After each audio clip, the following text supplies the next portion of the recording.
you guys for the opportunity to even be able to have this chat. We truly do believe that mindset is the foundation that allows our week to be successful. And so when we come together on this meeting, it's really designed and built so that we can lean into that, right? If we have the right mindset, then really anything is possible for us to be able to achieve this week, even if this week is already destined to be a harder one, right? We understand that there's not every single day is going to be an easy day, but we do know that every single day can be a productive day. And that's the key for all of us when we start to set forth and thinking through what we have to have in the right mindset, right? So how do we build this strategy? And the key to it is that we can't just have random activity. There has to be a system and a process that we truly do design. And when you think through kind of our concept about how you want to have networking that truly converts, as well as networking that's working for you. One of the things that I love about Tina's program in the beginning of what she teaches around resume and how she leans into making sure that the marketing materials are correct for you is this concept that then opens the door that LinkedIn is working while you sleep. Well, everything that you do should technically be working while you sleep. If you build the right networking and have the right connections, then that flows for you, right? The idea is you want to work smarter, not harder. And I had a wonderful conversation this morning, way too early in the morning, with one of our alumni, Michael Duncan, who is working on a really beautiful article. And Courtney, I'll be introducing you to him in the next week. He's right in your same area in Raleigh. But the idea here, what he was sharing with me, he was going deep into some really difficult things that the community is going through that he's working with, right? And the data was tough. And as we were talking about just kind of the burnout that we see within generational gaps, as well as some different organizations and some people, right? And even some communities inside of that is more common in the higher percentages. It got us both kind of chatting, and we were talking through this different analogies. Hey, speak. There's Michael right there. Good to see you, Michael. Right on cue. Yeah, right on cue. It's like we planned that. We totally did. It's 7 o'clock in the morning when we were chatting. Ears were ringing. Yeah. He could hear it. He could feel it. But as we were talking, he gave me an incredible analogy, and so I had to lean into it immediately and share with you guys. And so the analogy is this: if you've ever been out at the beach, right, and you've seen the red flags, which mean riptides are out there, and you don't want to go in the water. Right? No one rushes out into the water when you see those flags. That's just not what you do, right? Everyone stays on the beach, and maybe you just enjoy the way the water looks, right? But that's not what job seekers are they get to have, right? That's not the opportunity. They're already in the water, right? Or they were tossed into the water when the riptide is there. They see the flag from the distance, but sometimes that heaviness and that consistent pull of what the job seeker world is, and particularly when we get into social media, you just feel like you're getting pulled further and further back, right? And most of the time, we don't even think it's coming, right? We're suddenly caught up in this rip current. And so when I really leaned down on that, and Michael and I got off the phone, and I'm having a conversation with my oldest son, I started to really think about this concept of what it's like if you were going to try and make the decision to beat this rip current. And that's a lot what job seekers do. Without the right strategy, without the right plan, then what happens is you start swimming directly back to the beach, right? And the problem with that is, unless you are just an absolutely exceptional swimmer, that riptide's going to win. And you're going to find yourself further and further out until you're exhausted and you're burned out. However, if you understand the way that the riptide is working, and you start to think through the strategy of it, you'll know that you should swim left or right. That doesn't mean you're not going to get pulled out further. That doesn't mean that it's not going to be hard. That doesn't mean that you're still not going to have days and get exhausted and have burnout, right? You're going to have them. But because you do that, you will have an opportunity to get out of that rip current faster. If you have that correct, then now you can swim back to the beach, right? Now, you're still got to swim. That doesn't mean that it's not going to be hard. That doesn't mean that you don't still have to pace yourself and do the right types of strokes and make sure you ride the waves correctly in this. And this took me really back to thinking about how we've had some of the success stories. And so as I resonated on it, I thought through Vincent, I thought through Danny, and both of them really decided that they were going to put a lot of strategy to what they were going to do. They were going to really work smarter in their networking and have strategic direction to how they swam out of this rip current that is the job market, right? And they set real big, lofty goals. Vincent is a wonderful one. He set a 2-month goal, 60 days. He was going to post consistently on LinkedIn for 60 straight days. And he had a whole, what you don't see is behind all those posting, the aggressiveness in his outreach, the strategic thinking in his outreach, which is, it was all based on the exact networking plan that you guys will learn on Wednesday. And he executed that flawlessly. Danny came in with some clarity. He had a toxic work environment in the past. He focused in on what he needed to do to stay healthy, to not burn himself out in that, and to reach out to the right people, to build the relationships, to move himself forward, right?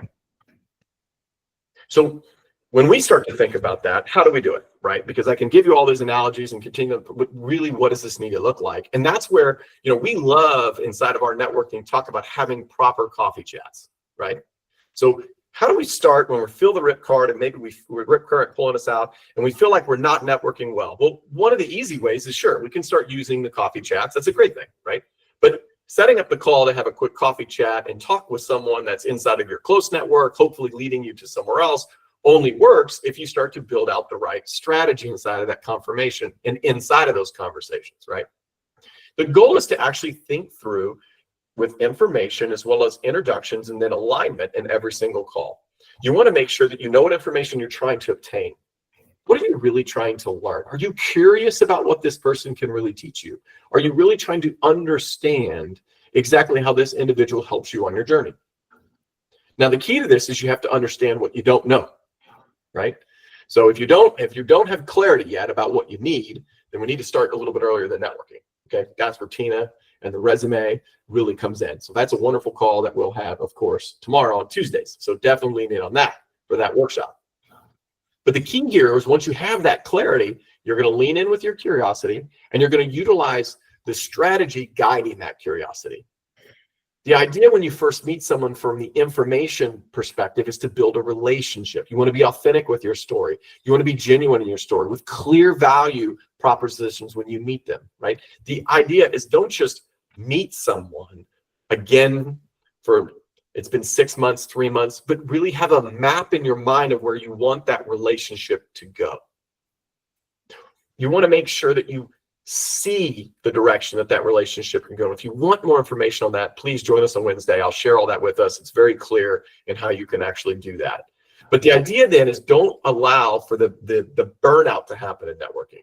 Stay focused on the small wins, right? Make sure that you do understand that if you reach out to 10 people and one person aligns to meet with you, that's still huge, right? The idea that of everyone's busy life and everything that everybody's got going on, particularly this time of the year, right? When we're starting to close out another quarter and look to the final quarter of the year, right? People are busy. There's a lot going on. So give yourself and them grace and find those small wins when you do get to have that conversation. And when you do have a meaningful conversation after several that maybe did not, lean into that. Why did that work, right? What made it so spectacular?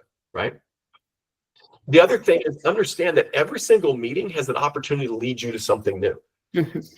Every interview that you have, that even if you lose, right, is an opportunity to turn it into a lead. We'll talk a lot about that in the networking class, as well as our interview classes. When you do that and you take that same principle, every time you talk to somebody, you can turn that information into an opportunity. It took me back when I was talking to and prepping for Danny's success story, because, the job that he took, I don't think is his most impressive story. I think his most impressive story was actually how he started to reach out to some people who he had just not talked to in years. And one of those was one of his old peers that had elevated himself into another, inside the company that he left. And he had anxiety about this for multiple different reasons, right? But the main thing was that he just, he hadn't talked to the person so long. Now, he could have just walked away from that. He could have said, nope, not going to do it. But instead he said, no, I'm going to take this big stroke and I'm going to make this big call. And he did. And what he discovered inside of that is, yes, they're actually building a position and they're going to have it open in the next several months. And man, it actually is the perfect position for you. We would love to have you on our team.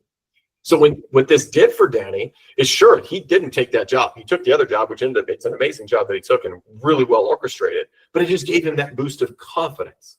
So again, even though the job wasn't available right Now, which means people could have shut this down. They could have said, oh, all right, well, nope, that's not going to work. They give up. Danny didn't use it. Danny used it as a spark. He uses a confidence builder. No, man, are you kidding me? That means I've got a job in a couple of weeks, like maybe in a month or two. I'm going to go after this really hard because 2 offers are better than 1. Mm-hmm. It's the mindset shift of realizing he got out of the rip current, pulling him out. Mm-hmm. He was swimming back to the beach and the beach was getting closer. He could see how close he was getting, right? And the reason why this works, and we teach this principle so heavily, is the idea that you have to learn how to do reflection, discovery, and execution. And we'll go deeper into this throughout the training, but I'm gonna cover it real briefly here. Reflection is just simply your ability to take pause. It's your ability to stay very centered in where you are right now. Where am I in my search? Where am I in my mental presence? Where am I in my physical presence? Am I in a place right now where I can shift and start to discover what's next for me in my strategic advancement? And in the context of really networking, it's who do I have in my network? Who assists me the most?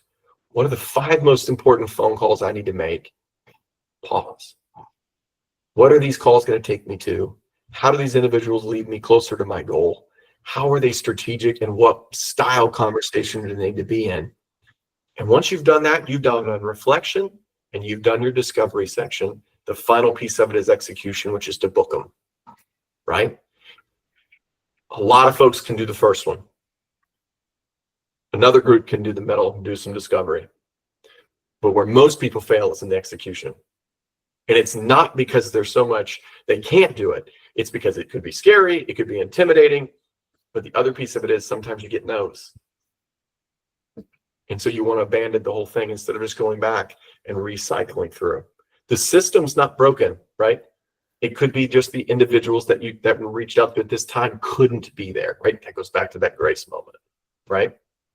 Once you have that down, it's really important that you create a true schedule for yourself. We teach the 9 to 3 schedule inside of our course, and the idea here is to create a rhythm for you for applications, but also for your networking and how you can practice, right? The idea of the 3 p.m. stop, we'll get into this deeper, but it's about for you to be able to build something outside of just applying for jobs. You have to have something else. Your identity is not wrapped up in your work, right? It's a deeper conversation with Richard we can have on a one-on-one piece, but trust me, your identity is so much more than that, and what you're building for yourself is so much more grand than that in your life, right? A job is nothing more than a vessel to take you to your dreams, and it's extremely important, but it's not the end-all be-all, right? The last thing is make sure you utilize your tools inside of this process, right? I really want everybody to kind of understand that and educate yourself around what these tools can do for you, right? Your resume needs to be correct. Those tailored tools, right? Making sure that you have a good grasp on what's most important to you from your marketing materials, and your story is solid inside of that, and you have the confidence to go deliver it. We'll build the pure networking strategy, but you have to have that mental toughness to understand. Don't swim against the current. Swim off to the side. Get away from that current. It'll wear you out. It'll burn you out. Have a strategy inside of why you're networking and who you're networking with. Right. And then as I wrap this thing up, I want to remind everybody again, right, that when we all come together, we can talk. You can come to me, you can come to Tina. There's great resources like Michael, and he's in the alumni as well as the group chat. So Michael is always open for a thing. Give him some grace if he kind of has a job. So sometimes that answer can come a couple hours later, but definitely understand that there are so many individuals that are here to support you guys. I know that the goal is that we all are pushing ourselves forward to find a way to be more successful. But just reminder of this, there's going to be a hard day. Mm-hmm. You're going to have demotivation. You're going to have that current pulling you out. Every day's a choice. You have a choice to choose if you want to pause for just a second and redirect. And that redirection of your attitude and your actions and your level of preparation will be the key to help you have much more success, right? So the only thing that I tell you guys is the moment you start to feel burnout or exhaustion, don't hold that in. Don't go to LinkedIn with it. Come to us. Come to the community. Say it in of course the chats. Mm-hmm. Get it out. get some help, ask for help, because if you don't, and you're not alone in this, someone won't know, not only will someone sympathize with you because they're feeling it too, but you guys can then energize each other. And I know that Courtney and Brandon, you guys are fairly new to this, but Stephanie's heard this, and Tina and Michael's heard this. Your emotional calorie count can drop. You got to refill it. You got to get those emotional calories back in. You got to be able to expense those back out when you do interviews. You got to be able to expense those back out when you network. So come to the group to get refilled, come to the group to be filled up, and then let's go find a way to win. Okay?